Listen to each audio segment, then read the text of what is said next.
Hello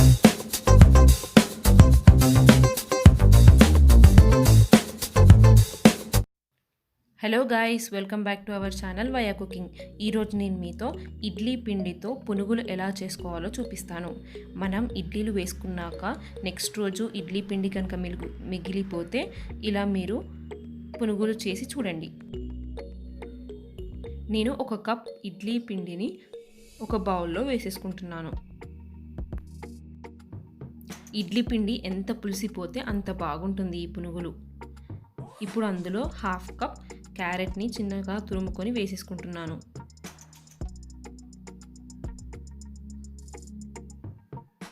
next అందులో 1/2 cup చిన్నగా cut చేసేసుకున్న ఉల్లిపాయ ముక్కల్ని వేసుకోవాలి. తర్వాత 3 పచ్చిమిర్చిని చిన్నగా కట్ చేసుకుని వేసుకోవాలి. తర్వాత కరివేపాకు ఆకులను వేసేసుకోవాలి. ఇప్పుడు అందులో 2 టేబుల్ స్పూన్స్ మైదాని యాడ్ చేసేసుకోవాలి. ఈ మైదా వల్ల బైండింగ్ అనేది బాగా ఉంటుంది పునుగులకి. తర్వాత కొత్తిమీర ఆకులను వేసేసుకోవాలి. ఇప్పుడు ఇందులో 2 టేబుల్ స్పూన్స్ బియ్యం పిండిని వేసేసుకోవాలి. నెక్స్ట్ ఇందులో 1/2 టేబుల్ స్పూన్ ఉప్పు వేసేసుకోవాలి. తర్వాత ఒక చిటికెడు బేకింగ్ సోడా వేసేసుకోవాలి. ఇవన్నీ వేసేసుకున్న తర్వాత ఒకసారి వీటన్నిటిని బాగా కలిపేసుకోవాలి. ఇలా బాగా కలిపేసుకోవాలి. ఈ కన్సిస్టెన్సీలో ఇలా మనం పిండిని కలిపేసుకోవాలి. ఇప్పుడు స్టవ్ మీద ఒక కడాయి పెట్టుకొని అందులో డీప్ ఫ్రైకి సరిపడా ఆయిల్ వేసేసుకోవాలి.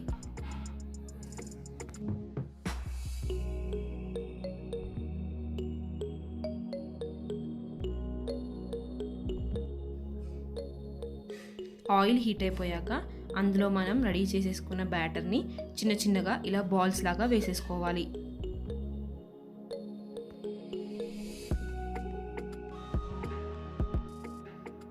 ఒకటి తర్వాత ఒకటి ఇలా మనం అన్ని బాల్స్ లాగా చేసేసుకొని చిన్నగా వేసేసుకోవాలి. ఈ పునుగులు వేసేసాక స్టవ్ని మీడియం టు లో ఫ్లేమ్లో పెట్టేసుకోవాలి.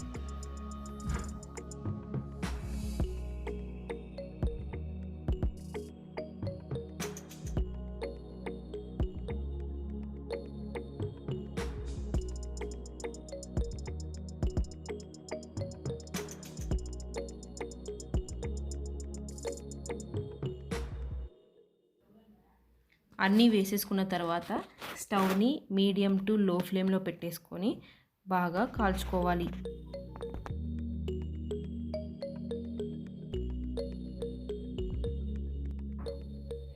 రెండు వైపులా గోల్డెన్ కలర్ వచ్చేంత వరకు వీటిని కాల్చేసుకోవాలి.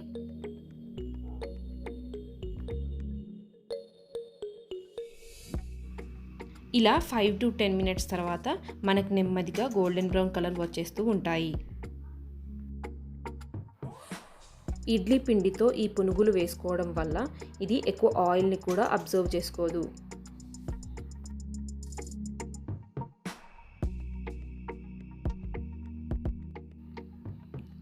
ఇడ్లీ పిండి ఎంత పులిసిపోతే అంత టేస్టీగా ఉంటాయి ఈ పునుగులు.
చూసారు కదా, ఇవి గోల్డెన్ బ్రౌన్ కలర్ వచ్చేసాయి. ఇప్పుడు వీటిని తీసేసుకొని సర్వింగ్ బౌల్లోకి సర్వ్ చేసేసుకోవచ్చు.